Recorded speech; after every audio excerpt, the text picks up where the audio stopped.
Hey, this is Sky. Welcome to my YouTube channel. Let's talk about anger issues. I've had anger issues for most of my life. I think I started when I was a child. I would get extremely frustrated. I felt cursed for most of my life, most of my upbringing. Just felt like one of these guys where nothing ever went right for me. I felt like a victim. Everybody steps on me, everybody picks on me, everybody fucks with me, the world is against me, it's me against the world. Through my own weakness of character, my own lack of strength when it comes to being resilient to trauma, I didn't bounce back very well.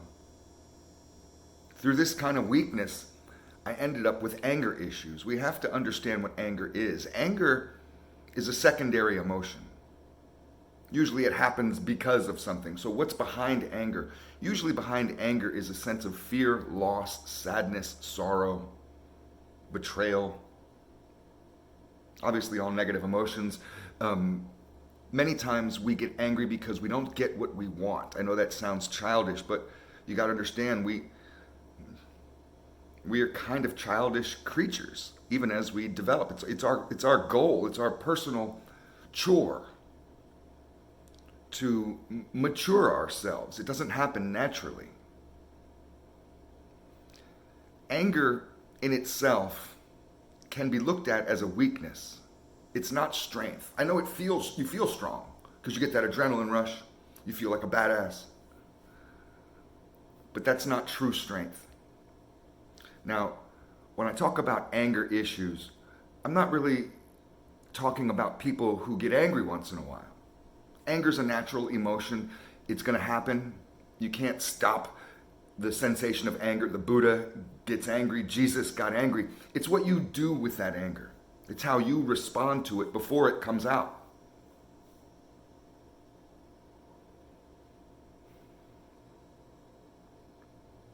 Anger can be solved through forgiveness. I talk about this in a couple different videos, and forgiveness is its own topic. It can be solved through patience and acceptance. So forgiveness, I made a video about that before. I suggest you go check that out. I've actually made probably 3 or 4 videos, and you can subscribe and like my channel and troll through my couple hundred videos and find the forgiveness ones. Forgiveness is an important topic. It's important to understand why you should forgive and what it is, and you're holding on to negative emotions that need to be let go, emotions that are tied to events and people in your past or in your present. It's important to be able to let that go. We don't want to walk around angry all the time. I used to, and I found that for me, just as a starting point, I had to start taking better care of myself. I know it sounds silly, but sometimes when you're angry, you may just be hungry. You may not have got enough sleep. Your daily rhythm may be off as far as, what do they call it, like your circadian rhythm, your waking hours. Are you taking naps in the day? Are you not productive enough? Some of these very basic aspects of maintenance need to be handled before you can start going psychologically into yourself. You may be holding on to grudges. I know I was. I was an expert at holding grudges, a master at it. So you want to be able to go through and forgive yourself. Forgive yourself for making mistakes in life. Don't hate yourself. Don't be down on yourself. Don't be angry at yourself. Forgive yourself. Treat yourself like you would treat someone you love. And think about who you love in this world. Maybe your kid, maybe someone in your life, your wife or your mother. You don't stay angry at them. You forgive them because you love them. You understand that. Everybody does. Treat yourself that way. Let yourself off the hook. And then go through one by one and forgive those that have trespassed upon you and that have hurt you. The second step in the process is patience. We want to have patience in the moment. We want to be able to take time to let information hit us so we can rationalize it, to create a delay from the time we get information to the time that we respond to it. There's no rush. Take your time. Take your time responding to the world.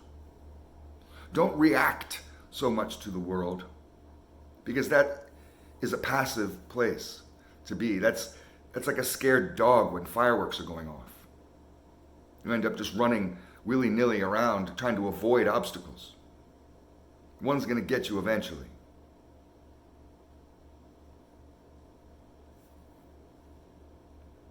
It's important to be able to be patient with other people, to be patient with ourselves, our own progress. We can be frustrated with ourselves, with our lives.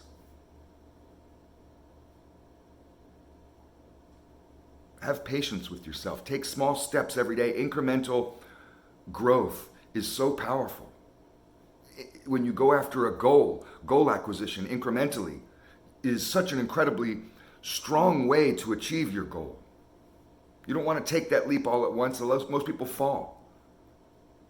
But that's why they have the steps on stairs are usually measured to be within reach. You don't take 6 steps at a time. You take 1 step at a time. On a ladder, it's really important. It's measured between each rung on a ladder. If they were too far apart and you thought you were being slick, well, I'm going to make this ladder only 2 steps, and you'll get up there much quicker. 2 steps instead of 20. Nobody can climb a ladder like that. It'd be too far to reach. Allow yourself to do incremental steps. Have patience with yourself. Have patience with the world. Just take a deep breath and accept.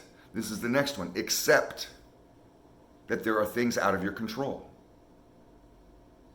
Acceptance is a huge topic, and I could go on this for hours. The Buddha talks about this. Acceptance is huge. It's a huge lesson that we need to be able to learn. And think about times that you've just had to accept something. And sure, it may be uncomfortable. And to let go of what you wanted and just to accept this is the reality of the situation. You eventually find that you get over it and move on pretty successfully. Acceptance is setting you free. Acceptance is your wings. So these are just some ideas to marinate on when you're thinking about the topic of anger and why do I get so angry? Why am I an angry person? Why am I walking around angry a lot? Why do I have anger issues? Why am I so quick to snap on motherfuckers? Why aren't I happier? Are you getting what you want in this world? Are you able to forgive yourself and forgive others? Are you able to be patient with yourself and be patient with others and be patient with the world?